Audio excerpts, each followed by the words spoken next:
Buenos días a todos. Bueno, hoy haremos una pausa en nuestro estudio normal. Hoy vamos a hablar sobre los padres y no voy a estar hablando de la primera carta de Juan, que ya estamos por terminar, sino quisiera pedirles que nos vayamos a Deuteronomio, capítulo 6, versículo 7. Deuteronomio 6, 7.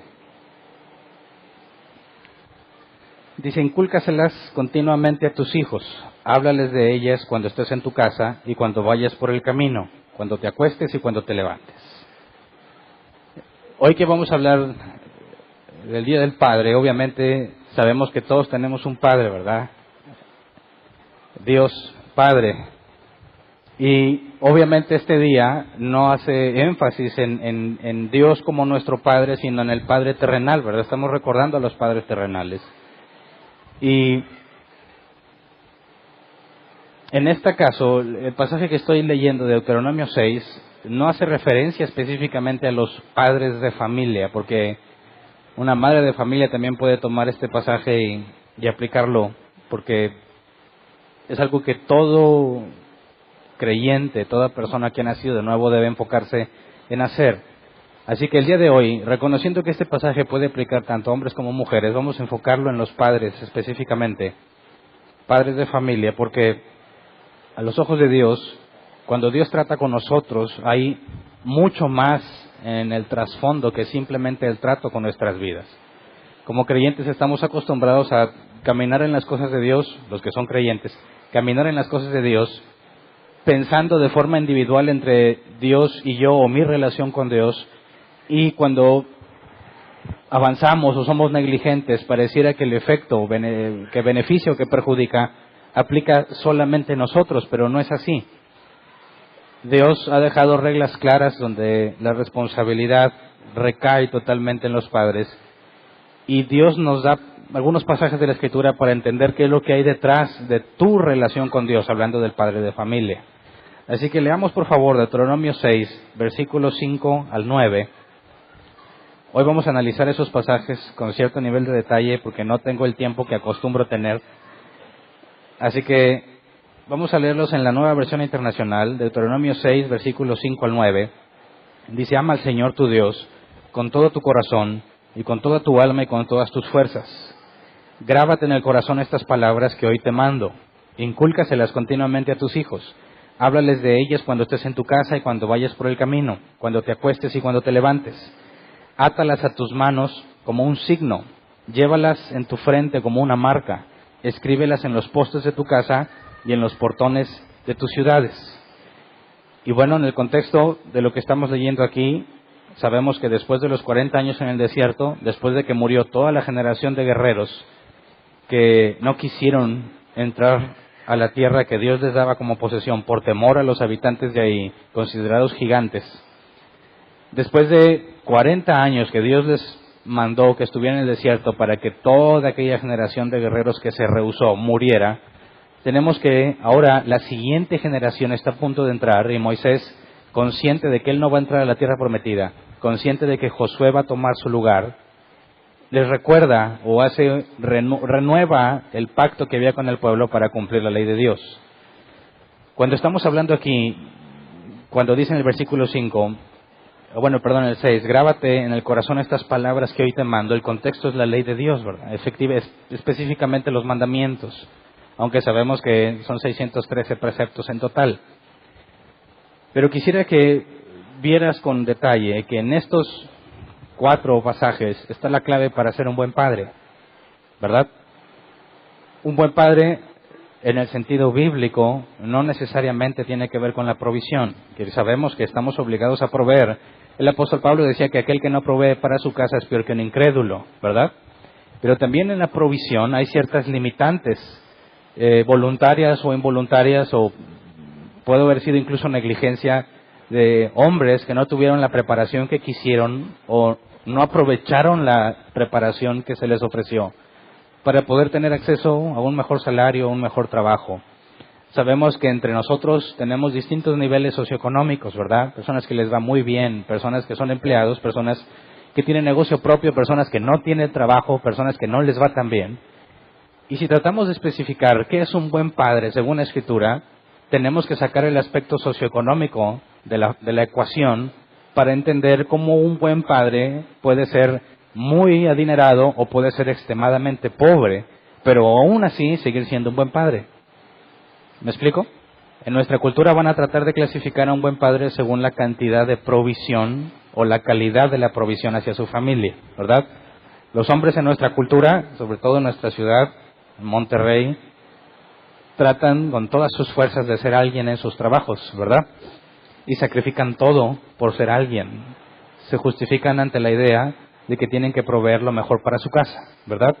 Nos justificamos ante la idea de que queremos que nuestros hijos tengan lo que nosotros no pudimos tener. Y olvidamos completamente que precisamente las carencias que tuvimos son lo que nos llevó a trabajar duro, ¿verdad? Y creemos que si les eliminamos las carencias a nuestros hijos, ellos van a tener una vida mejor. Cuando bíblicamente hablando tenemos un ejemplo claro en toda la Escritura, que aunque es posible que Dios trate y se relacione con nosotros en la abundancia, lo hace principalmente en la dificultad. ¿Estamos de acuerdo? Es cierto que Dios puede usar la abundancia para hablarnos, pero encontramos que es mucho más fuerte o mucho más claro la voz de Dios en medio de la dificultad. De hecho, Dios le decía al apóstol Pablo, ¿verdad? Mi poder se perfecciona en tu debilidad. Cuando Pablo le pedía que le quitara el aguijón en la carne que Dios había mandado para que no se volviera presumido por las cosas que Dios le permitió saber, Dios le deja ver que es en la debilidad donde Dios se perfecciona, el poder de Dios se perfecciona, donde Dios obra. Así que extrañamente los padres hemos sacrificado nuestras familias o el tiempo que podemos tener con nuestras familias con tal de obtener algo económico o algo social o una mejor casa, un mejor carro, que nuestros hijos estén en buenos colegios. Y bueno, a la luz de la Escritura eso no tiene ningún sentido ni participa en lo absoluto en la definición de un buen padre. Así que partiendo de estos pasajes, aunque hay muchos más, pero enfocándonos en estos, la definición de un buen padre está separada por dos cosas esencialmente que resumen la vida de toda la vida de un individuo. Y quisiera que leyéramos estos pasajes por partes. Analicemos primero el versículo 5. Dice, ama al Señor tu Dios con todo tu corazón y con toda tu alma y con todas tus fuerzas, ¿verdad?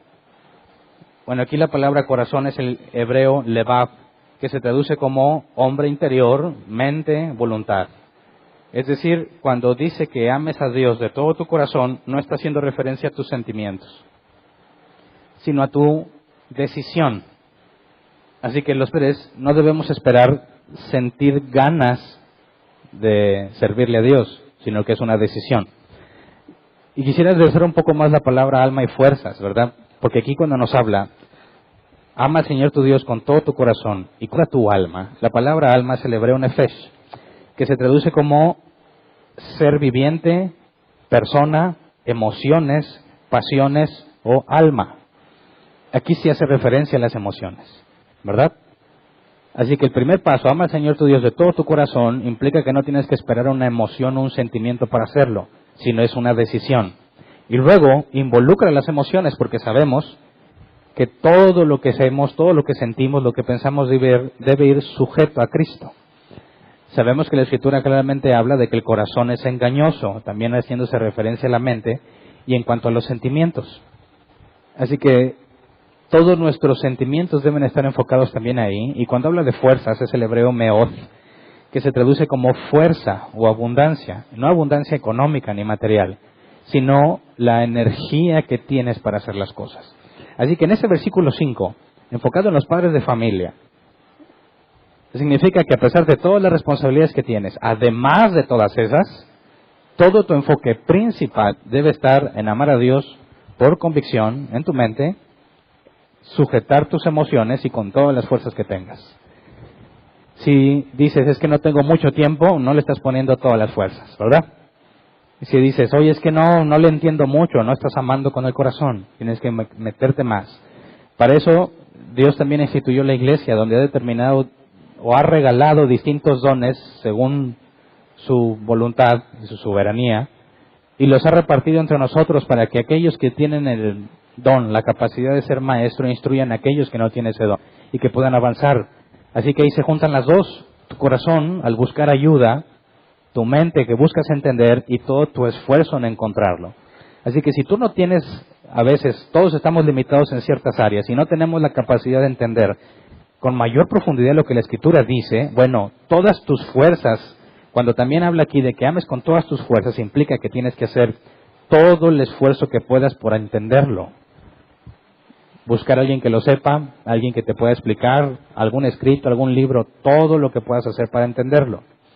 Ahora, lo importante de esto es que la segunda parte, cuando dice, grábate en el corazón estas palabras que hoy te mando, todo eso que te has esforzado por estudiar y todo, tienes que grabártelo. Pero aquí quisiera decir que en la NBI, que nos dice grábate en el corazón, la palabra grábate no está en el original. La Reina Valera 60 nada más nos pone que estas palabras que hoy te mando estén en tu corazón o sobre tu corazón.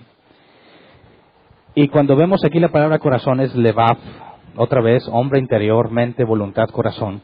Así que cuando nos dice que las pongamos sobre nuestro corazón, implica este asunto de grabarlas, memorizarlas, comprenderlas. Es algo que se te tiene que quedar porque no es para ti. Yo lo he dicho varias veces en distintas predicaciones entre ustedes. Cuando tú estudias la Escritura, no puedes pensar solamente en que tú estás aprendiendo o en que tú te estás beneficiando.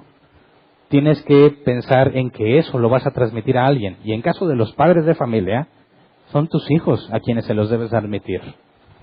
Entonces, cuando estudiamos y buscamos comprender la Escritura, no lo hacemos simplemente con la intención de avanzar en lo personal, que es muy importante, pero no es lo único. Lo hacemos también para poder cumplir con la tercera parte. Incúlcaselas continuamente a tus hijos. Háblales de ellas cuando estés en tu casa y cuando vayas por el camino, cuando te acuestes y cuando te levantes. Así que podríamos resumir que es siempre, ¿verdad? Siempre tienes que hablar de ellas. Así que si no haces las primeras dos, jamás podrás cumplir la tercera, ¿verdad? Jamás podrás cumplir con la orden de inculcársela continuamente a tus hijos. Ahora, aquí la palabra inculcárselas es el hebreo shanan, que se traduce como afilar. Así que incúlcaselas realmente es afilar, afila algo, sacarle filo a algo. Y esta palabra la encontramos en hebreo aplicado en dos sentidos. En el sentido literal de afilar o aguzar, como dice la concordancia Strong. Y también hay un salmo, que por tiempo no lo estudiamos hoy, pero hay un salmo que habla sobre afilar la lengua. Y eso no lo puedes aplicar literalmente, ¿verdad? Ahí habla sobre el engaño, la mentira y la lisonja. Hay gente que se prepara y se afina continuamente para ser más creíble en sus palabras, aunque sean falsas.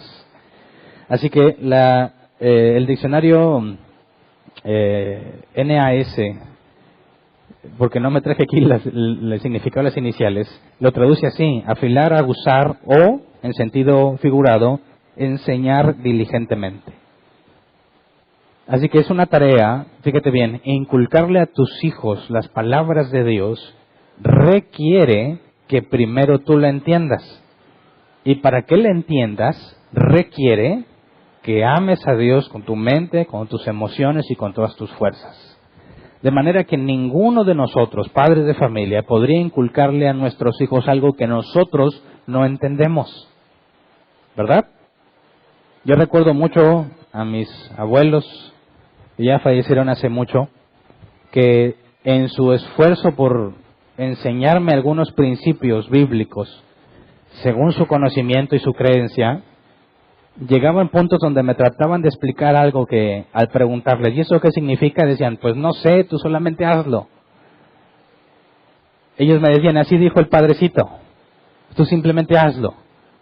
Y bueno, ahí hay una limitante, porque en su esfuerzo por tratar de inculcarme ellos algo que no entienden, me dejan con la misma duda que ellos tienen, ¿verdad?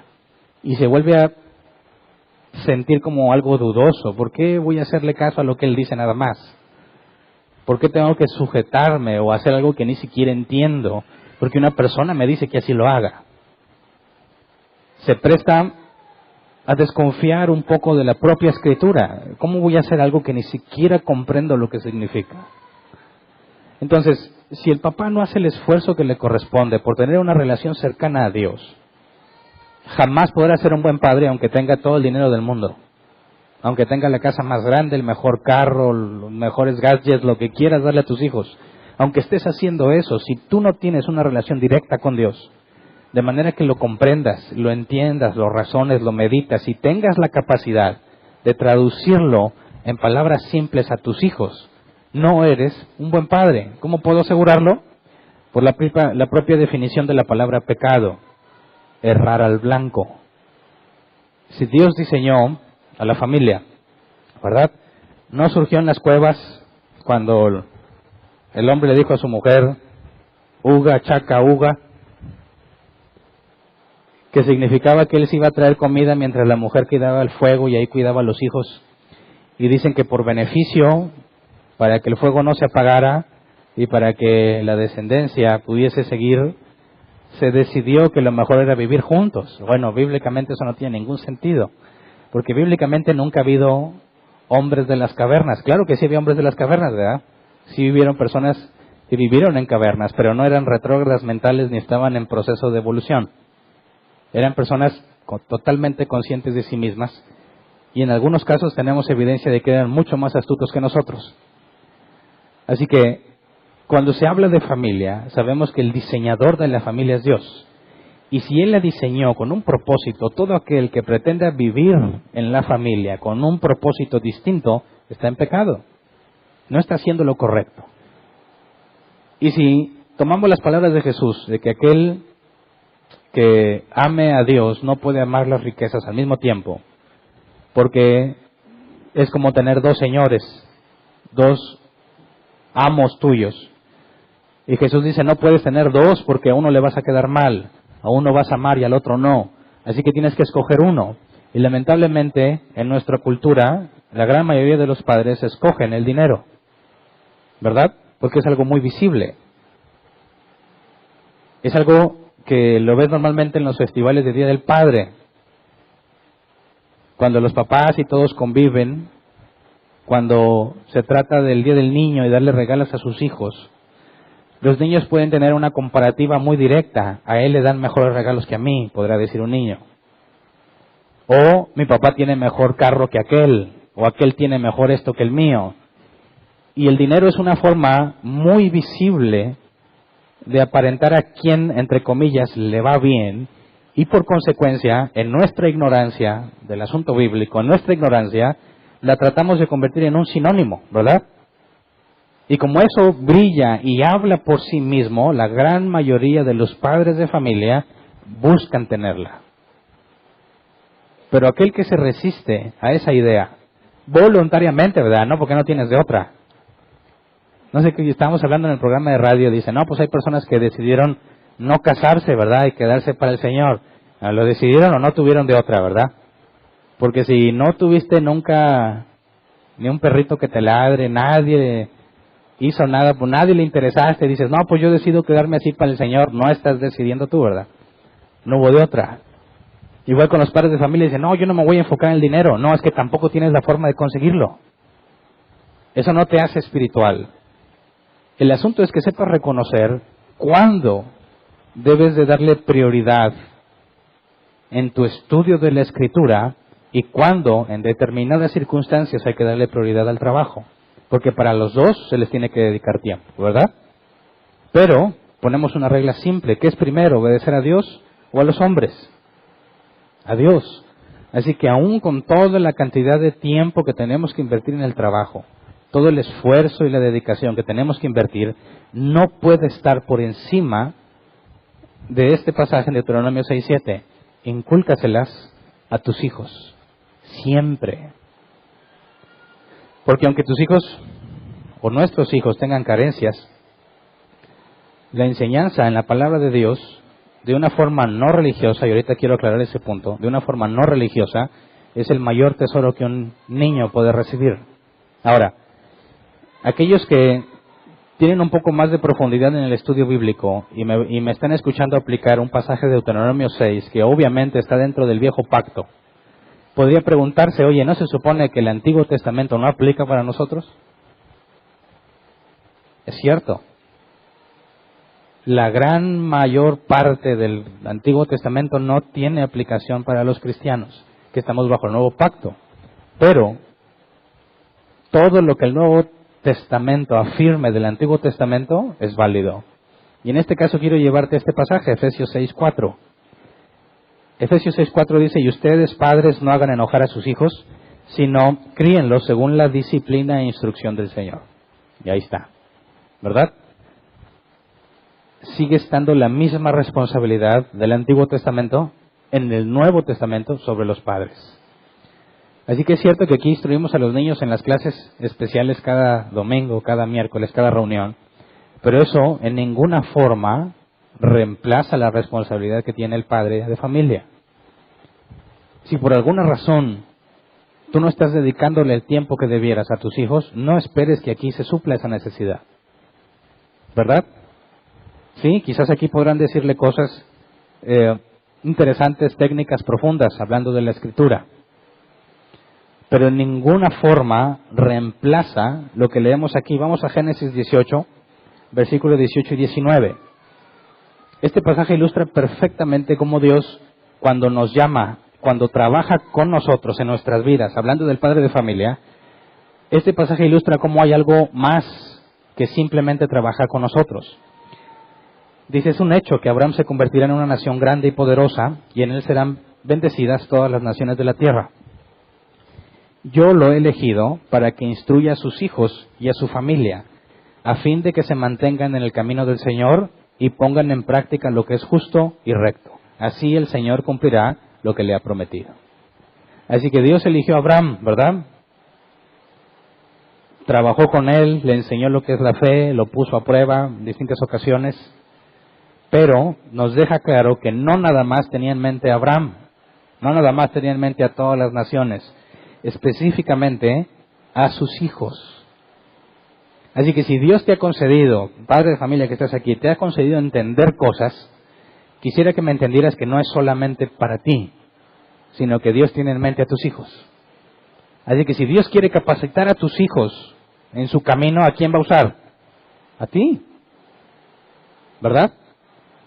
Tenemos esta idea rara de que Dios un día va a usar a nuestros hijos así como que de forma sobrenatural, ¿verdad?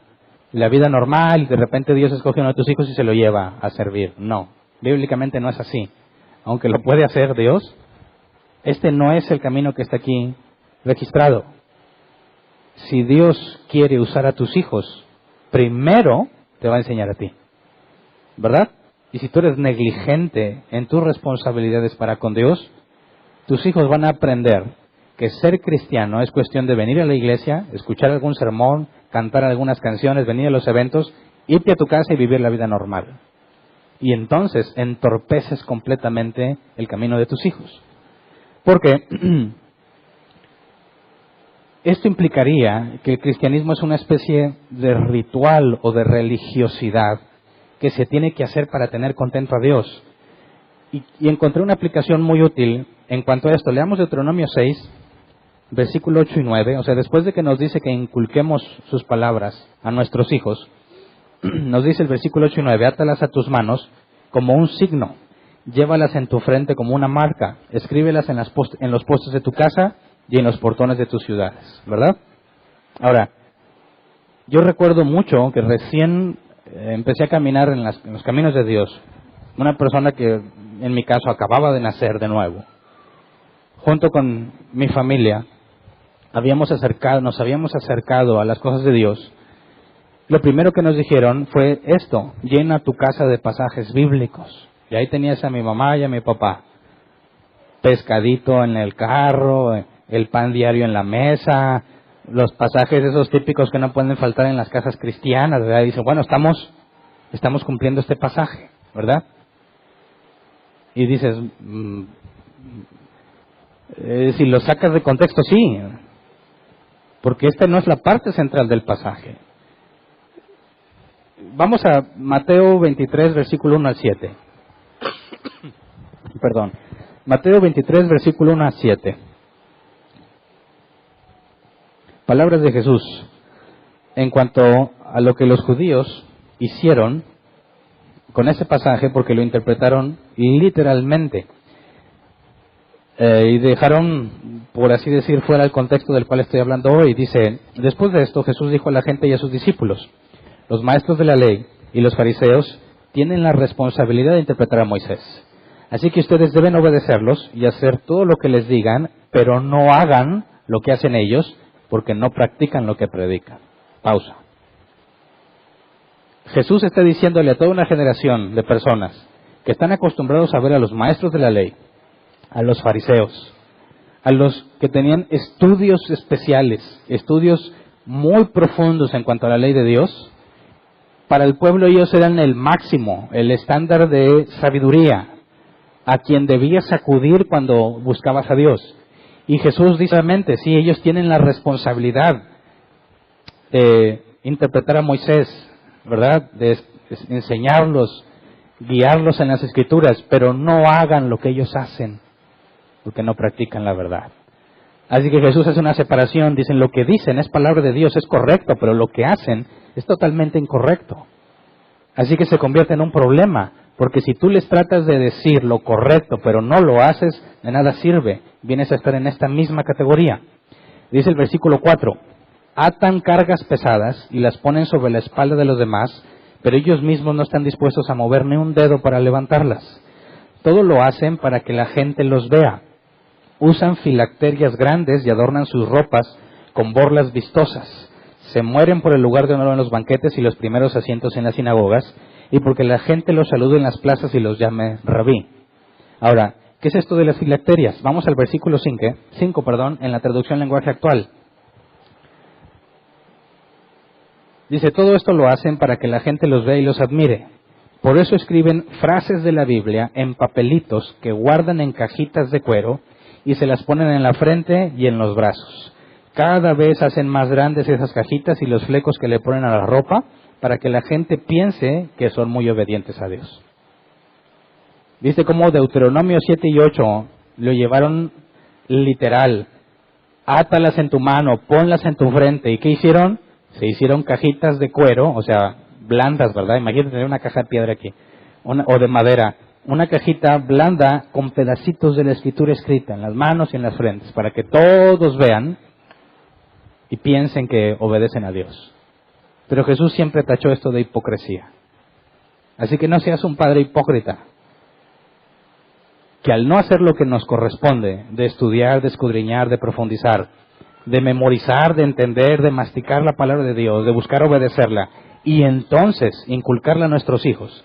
Como no hacemos eso, decimos, mira, la Biblia dice así, lee esto, haz esto, y tú no lo haces.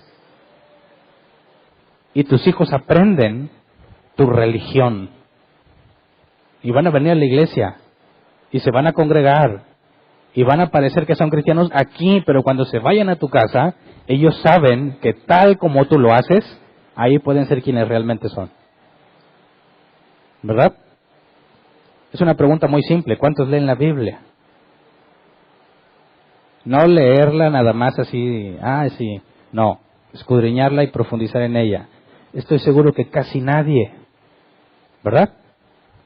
¿Por qué? Ahora, pues por parte tuya te puedo decir que negligente. Lo preocupante es que va a pasar con tus hijos porque tú no estás haciendo lo que corresponde. Y sabes que si tú no inculcas la instrucción correcta a tus hijos, alguien más lo va a hacer. ¿Verdad? Ahora, ¿por qué razón Dios querría que estuviésemos siempre inculcando sus palabras a nuestros hijos? Vamos a Deuteronomio 4:6. ¿Qué piensa Dios de su escritura? ¿Para qué nos sirve? Este es el punto que debemos entender para sacarlo de una religión. Dice, Deuteronomio 4:6, obedézcanlos y pónganlos en práctica. Así demostrarán su sabiduría e inteligencia ante las naciones. Ellos oirán todos estos preceptos y dirán, en verdad, este es un pueblo sabio e inteligente. Esta es una gran nación. Así que Dios mismo nos dice, en este pasaje como en muchísimos proverbios, que la sabiduría y la inteligencia vienen de estudiar su palabra. ¿Verdad? Tus hijos necesitan un padre sabio e inteligente. Obviamente que también provee para su casa, pero sobre todo la sabiduría y la inteligencia que debe de fluir de parte de Dios hacia ti y luego de ti hacia tus hijos. Y entonces tus hijos, aunque hayan tenido carencias, Porque si te esforzaste todo lo que puedes, pero estás limitado y no hay forma de traer más sustento a tu casa, no hay forma de decir lo mismo de la sabiduría, ¿verdad? Porque la sabiduría Dios la regala gratuitamente a los que son suyos. ¿No dice el proverbio que clama la sabiduría a las calles para que el necio se vuelva entendido? Así que podremos tener muy buenas razones, y lo digo con toda franqueza. Como humanos, como hombres, estamos limitados. Quizás no vas a traer el sustento que tu familia quisiera tener. Quizás a veces ni siquiera el que necesitan tener en su totalidad. Pero la sabiduría y la inteligencia que fluye de la palabra de Dios no debiera faltarles en ningún momento. Hoy nuestra cultura pretende enseñarnos o imponernos que debemos dejar que nuestros hijos decidan por sí mismos, ¿verdad? Se están empezando a meter en los libros de texto de los niños de kinder, primaria, información sobre la ideología de género. Muchos están tratando de impedir que los padres influencien a sus hijos y que los guíen de manera que rechacen la ideología de género y muchas cosas de las cuales la sociedad se jacta de libertad, cuando realmente solamente están metiéndose en cada vez más problemas. ¿Sabían que en Colombia ya hay el primer matrimonio conformado por 3 hombres? No nada más hablas de matrimonio homosexual, sino polígamo, autorizado por la ley. 3 hombres se casaron. Era la consecuencia lógica, ¿verdad? Si para casarse lo único que se necesita es amor, y no tienes el fundamento bíblico que enseña claramente que es un hombre y una mujer, un hombre y una mujer, si eliminas ese fundamento y ahora el matrimonio es definido por el amor, ¿qué impide que se casen 3 hombres? Es más, ¿qué impide que se case un hombre y un perro? No hay nada que lo impida. Y pretenden enseñarle a nuestros hijos que eso es normal, ¿verdad? Y cada vez que van a la escuela les van a meter esa información. Cada vez que ven las redes sociales, ahí está la información. Cada vez que ven sus programas favoritos, ahí está el ejemplo de los matrimonios gays, ¿verdad?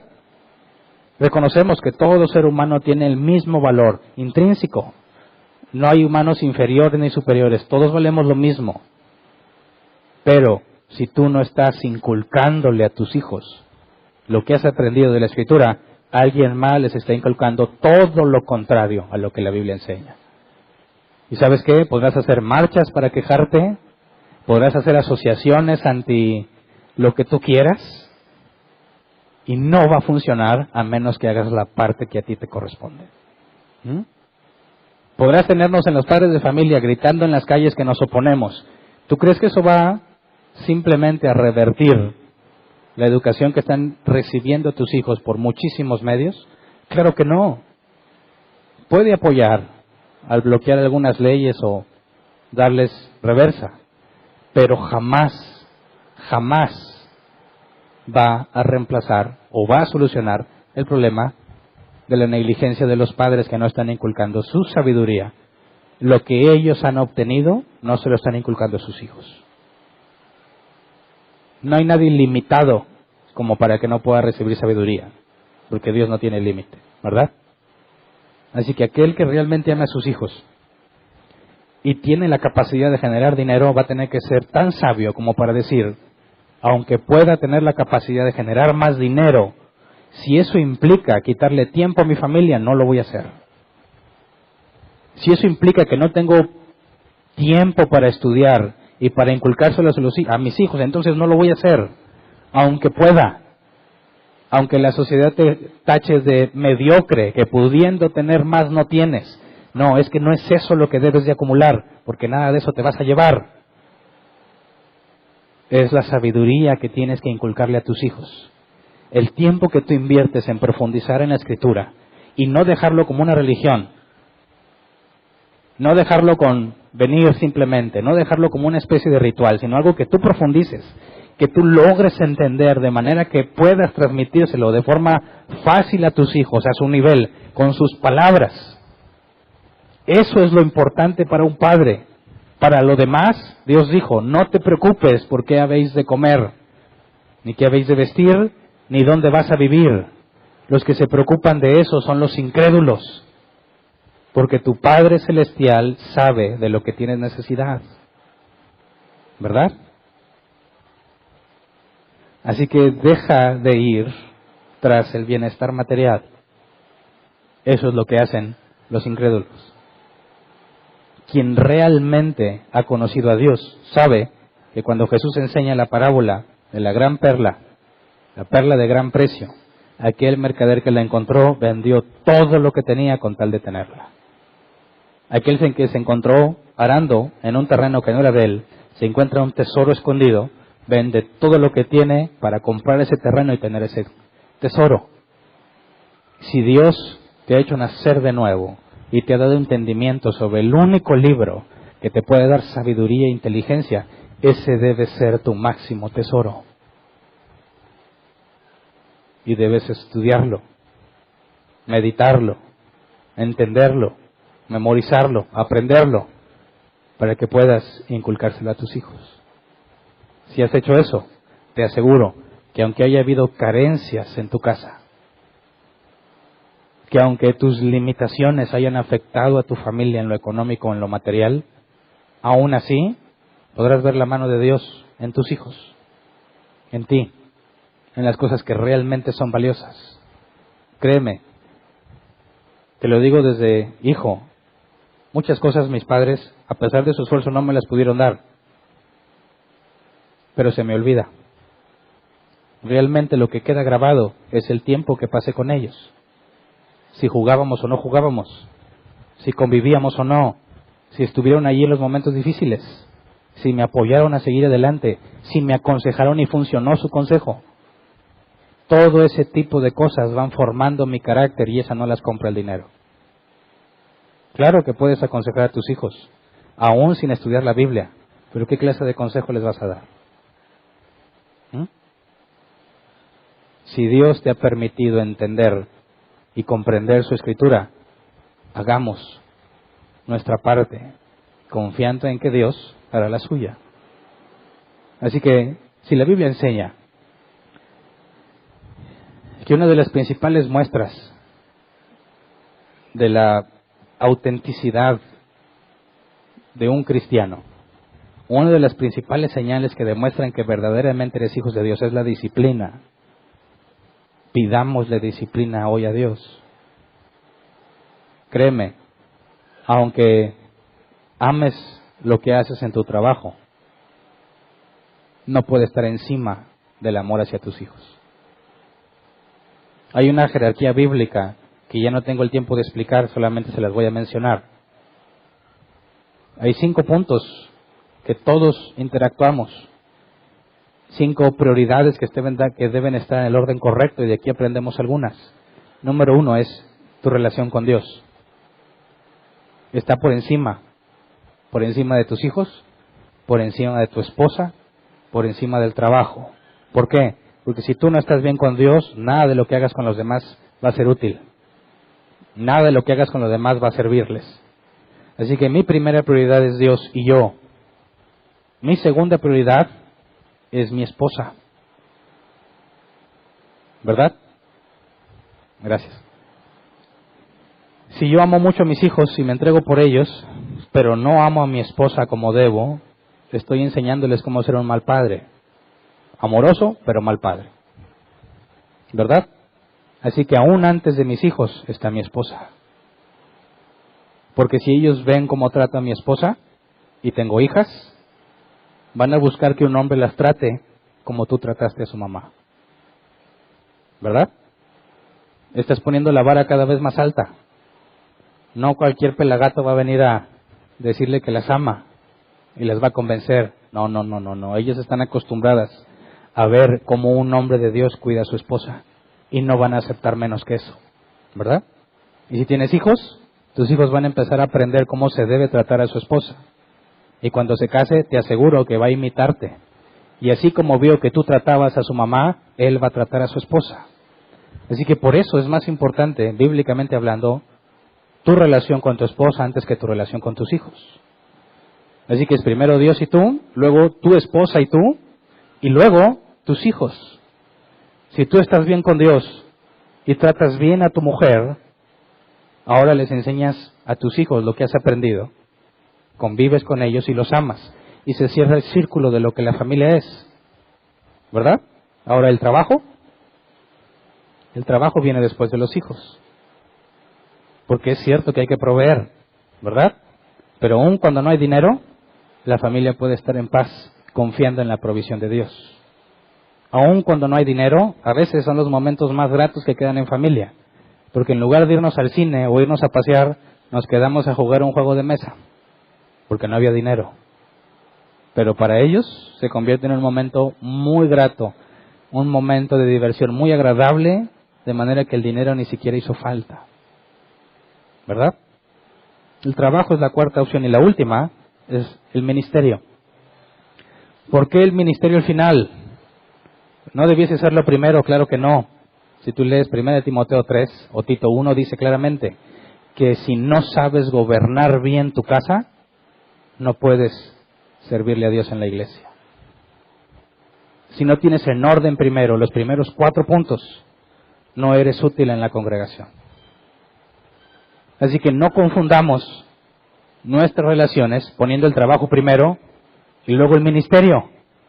O hay quienes primero ponen el ministerio, luego el trabajo, y como están tan ocupados con esas dos, ni siquiera le dan tiempo a su esposa ni a sus hijos, y su relación con Dios lo dejan en último lugar. Esos son errores de cristianos, ¿verdad? No lo hagas. Aprovechemos la oportunidad. Si tu familia piensa en el Día del Padre y lo piensa como un momento de felicidad, vas bien, ¿verdad? Dicen, es el Día del Padre. Hay que hacer algo. ¿Qué hacemos? Pues quién sabe, pues ya cómprale una pizza, algo, para salir del compromiso. ¿Nunca has sentido algo así? Cuando tienes que celebrar a alguien por compromiso, no de tu papá, de otra gente. Nunca has tenido que decir, hay que hacerlo porque es el día, hay que subir la foto al Face de perdido. Qué triste que haya hijos que piensen así de su padre. Qué triste que hay hijos que ven que su mamá dice, ahí viene el viejo otra vez. Estoy más a gusto cuando está trabajando, ¿verdad? Entonces el Día del Padre se convierte en el día de aguanta a tu padre. No, si hoy tu familia se acuerda de ti, hay 2 opciones, 2 posibilidades nada más, ¿verdad? Porque era un evento en la iglesia y tenían que venir, o porque realmente están contentos de que estés con ellos. Pero en cualquiera de las 2 posibilidades, necesitamos pedirle hoy a Dios que nos discipline, que nos controle, porque somos muy necios. ¿Estamos de acuerdo? Porque nos dejamos llevar por la apariencia, porque queremos tener lo mejor en casa, cuando todo eso está al final de cualquier lista que puedas hacer bíblica, ¿verdad? Así que vamos a ponernos de pie, vamos a orar. Si tú eres hijo o esposa y hoy es el día de aguanta a tu padre, aguanta a tu viejo, yo sé que vas a orar con mucha fe para decirle, Señor, disciplínalo, Señor. Cámbialo. Rómpele ese duro corazón. Destrúyelo completamente de manera que no le queden ganas de vivir así y sea totalmente transformado. Que a pesar de los años que le ha regado y le ha hecho mal, hoy puede empezar de nuevo, porque ya sabe, ¿verdad?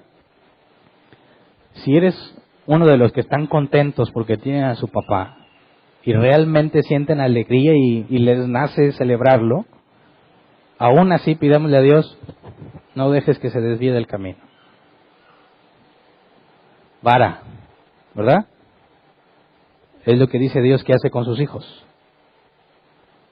Pobrecito es mi papá. No, con mayor razón. Para que sea un buen padre. Y por lo mismo que yo soy hombre y padre de familia y sé lo necios que somos, vamos a pedirles, pero que les duela. que los deje marcados de por vida, para que nunca se les olvide, primero es su familia. ¿Verdad? ¿Estamos de acuerdo? Fíjate bien lo que vamos a pedir, ¿verdad? Si de repente ves que Dios empieza a tratar con tu viejo o con tu papá, y empiezas a verlo emproblemado y desesperado, y que no piensa que no hay salida, entonces entiende que tu oración fue respondida. ¿Verdad? Porque es en esos procesos cuando nos vemos obligados a buscar a Dios. Es en esos procesos cuando dejamos de confiar en nosotros mismos. Es en esos momentos cuando nos reconocemos débiles e impotentes y tenemos que buscar a Dios. Por eso lo pedimos. ¿Verdad? Vamos a orar, Señor. Entre los padres de familia que tenemos entre nosotros, que tú conoces perfectamente cómo son, sabemos que hay padres que están avanzando, que han sido transformados, que se esfuerzan por educar a sus hijos, pero también sabemos que hay padres muy negligentes, que están totalmente confundidos en sus prioridades, que están buscando cosas que no son importantes y han sacrificado lo más valioso. Señor, en ambos casos te pedimos misericordia. El que va caminando bien, concédele seguir caminando bien, Señor. No permitas que sea desviado por las apariencias o por los deseos internos que pueda tener. Concédele mantener una mente concentrada en ti. Concédele entender cuando escudriñe tu palabra, que se sienta por eso mismo motivado a buscar más. Que si alguno entre nosotros no entiende, busque la ayuda en otro, dentro de la iglesia, en algún libro, algo que le pueda ayudar a avanzar en el entendimiento de tu palabra, Señor. Sabemos que cualquier libro que podamos usar nunca, jamás reemplazará la Escritura, pero algunos a quienes les has concedido el don han escrito sobre cómo resolver asuntos complicados. Concédenos desde esa perspectiva ser apoyados por aquellos que quizás ya no están entre nosotros, pero que les concediste sabiduría, Señor, para que podamos ser instruidos en tu palabra. Aquellos que están extraviados y que no han entendido el orden correcto de lo que enseñas en tu Escritura, trata con sus vidas, te lo pedimos. Trátalos como hijos, Señor. Disciplínalos, azótalos con vara, como tú has prometido que harías con tus hijos, para que sea corregido él y sus hijos reciban bendición, para que sea corregido él y sus hijos reciban la instrucción que necesitan para enfrentar el mundo que nos rodea, para permanecer firmes, Señor, en ti, en la esperanza que has depositado en nosotros. Señor, que nuestros hijos puedan ver en nosotros un verdadero hombre de Dios, que no reciban instrucción de parte nuestra en cuanto a religiosidad, en cuanto a la hipocresía. Señor, si estamos conscientes que no hemos hecho nuestro trabajo, concédenos no disimularlo ante nuestros hijos, reconocerlo y hacer algo al respecto.